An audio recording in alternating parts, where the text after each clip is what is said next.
Historia del Atlético de Madrid. Capítulo 1. Los Pichichis del Atleti.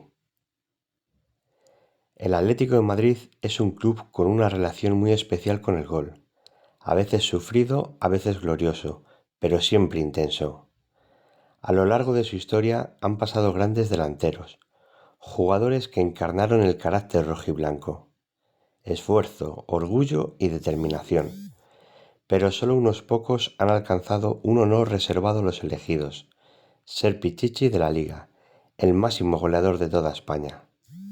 Solo 8 futbolistas del Atlético lo han conseguido. 8 nombres que, en distintas épocas, llevaron al Atleti a lo más alto. Todo empezó en los años 40. España intentaba recomponerse tras la Guerra Civil y el fútbol ofrecía una pequeña tregua emocional. En ese contexto apareció Prudence Sánchez, un delantero salmantino de 24 años fichado del Salamanca. Llegó sin hacer ruido, pero acabó haciendo historia. En la temporada 1940-41, Prudence marcó 30 goles en solo 22 partidos, un registro impresionante para la época, cuando los terrenos eran duros, los balones pesados y los partidos mucho más físicos. Fue el primer Pichichi de la historia del Atlético. Su olfato y su determinación pusieron los cimientos del gol rojiblanco. Aquel año se rozó el título liguero y Prudence se convirtió en el símbolo de una nueva etapa. Aunque su paso fue breve, su nombre quedó grabado como el primer gran goleador de la historia colchonera. Hubo que esperar casi 3 décadas para ver otro Pichichi rojiblanco, y entonces apareció José Eulogio Gárate, un delantero elegante, técnico y silencioso. Nació en Argentina y se crió en Aragón.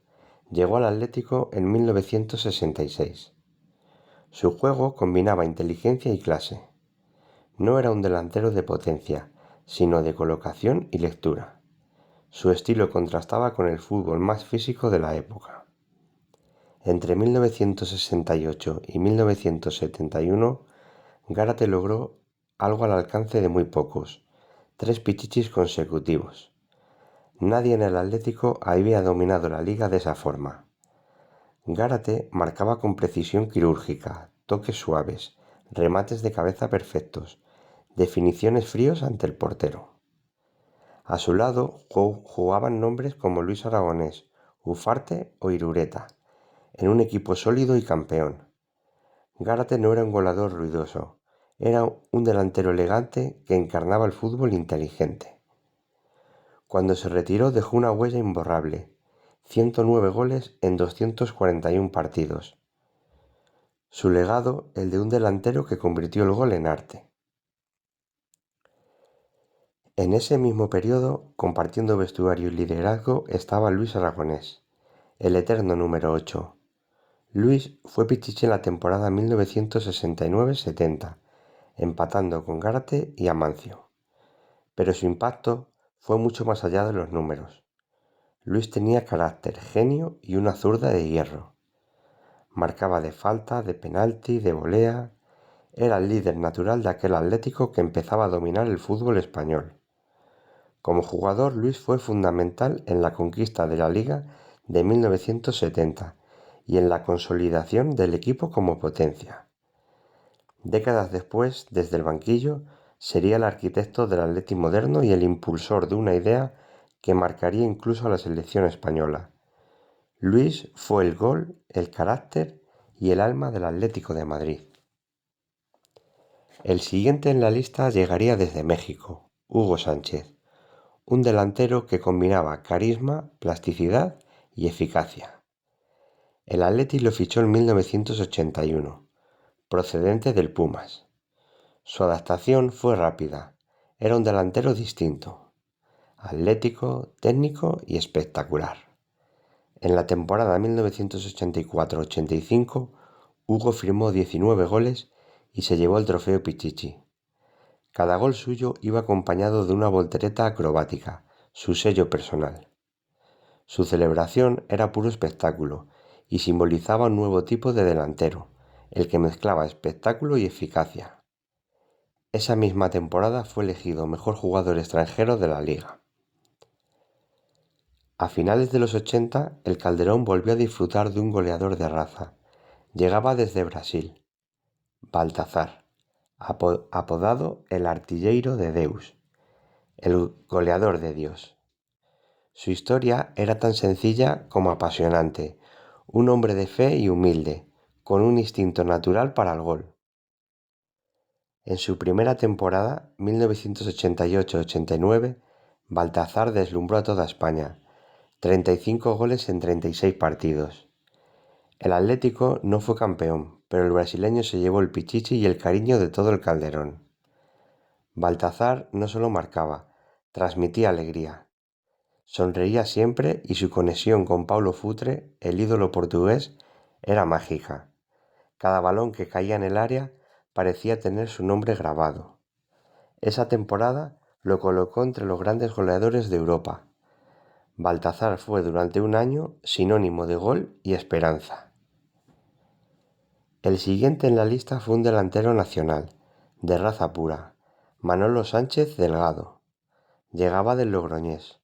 Manolo era el típico delantero obrero, intenso, solidario, peleón y eficaz. Su carácter encajaba perfectamente con el espíritu rojiblanco. En la temporada 1991-92 logró 27 goles y se convirtió en pichichi de la liga. Eran tiempos complicados para el club, pero Manolo fue el símbolo del esfuerzo y la constancia. Su socio en ataque, Paulo Futre, le surtía de asistencias y él las convertía en goles con la determinación de quien se deja el alma en cada jugada. Manolo representaba al atleti más genuino, el que no siempre gana, pero nunca deja de pelear. Su pichichi fue, en cierto modo, un homenaje al fútbol de trabajo, al de los que nunca se rinden.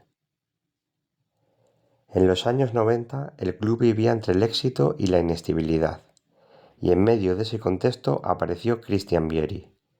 El italiano, fichado en 1997 por una cifra récord, solo necesitó una temporada para dejar huella.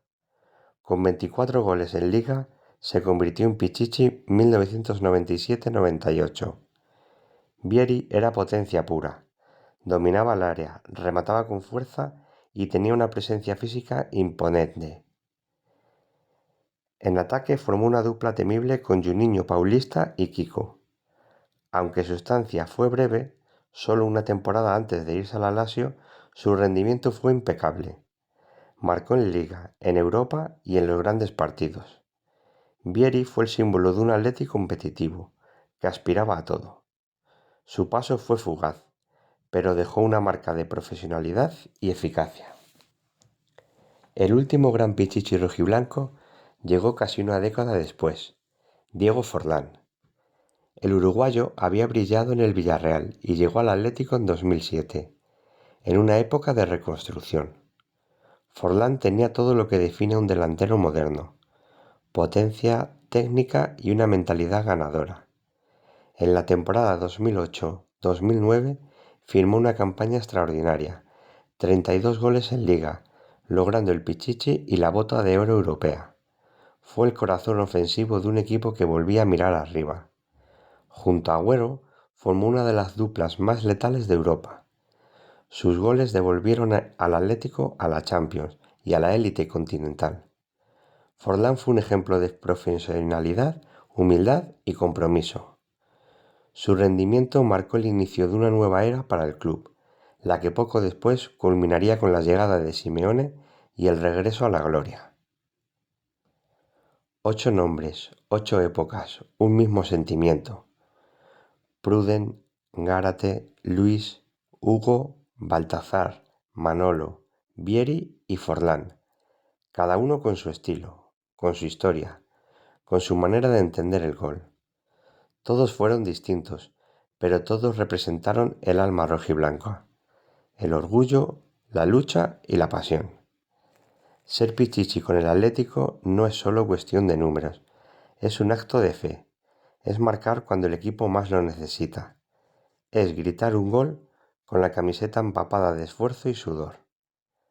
Desde los campos de barro de los años 40 hasta el césped perfecto del Metropolitano, La historia del gol rojiblanco sigue viva, porque el Atlético de Madrid podrá cambiar de estadio, de jugadores, de tiempos, pero nunca cambiará su forma de sentir, y estos 8 pichichis son el mejor sentimiento de ello. El gol en el Atleti no es solo un resultado, es una forma de vida.